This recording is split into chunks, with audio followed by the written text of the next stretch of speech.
In the dark corners of this 289-year-old fort lie centuries of secrets, tales of heroics, and otherworldly experiences.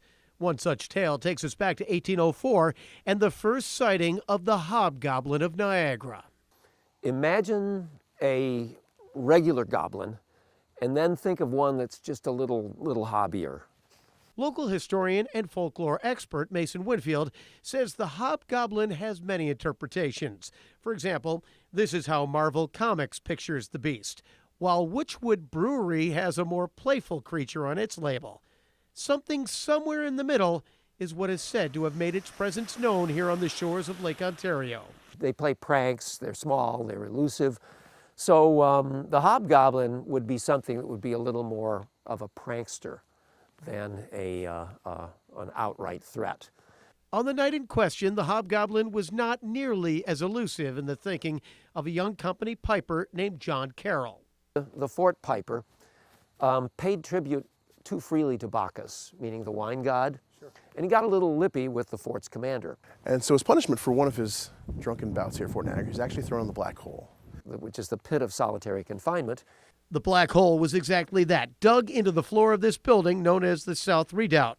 In the wee hours, the piper's piteous wailing brought the guards, and he claimed that he had seen this demon. According to the legend, he not only saw the demon or hobgoblin, he was instructed by him. And they torment him, and they ask him to write a song. This demon had inspired in him this terrific hymn that he really wanted to write. So he begged for paper and pencil and a candle, and he wrote down this song. This is a recording of that song, named Carroll's Thoughts on Eternity.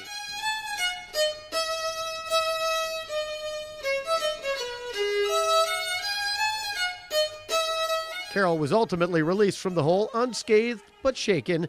But this was not the only sighting of a being described as a hobgoblin.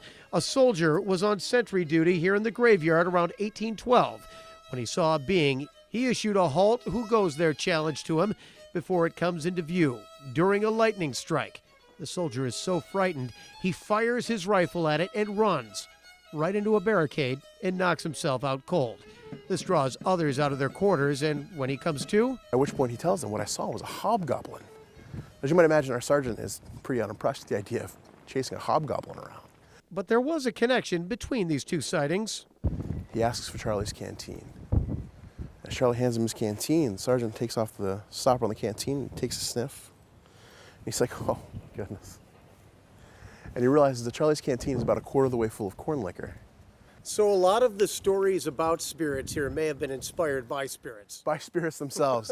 You're absolutely right. The tales of those characters of the past are still what brings this historic site to life. So it's simply one of the figments of Fort Niagara folklore. And a spooky sampling of the unknown stories of Western New York.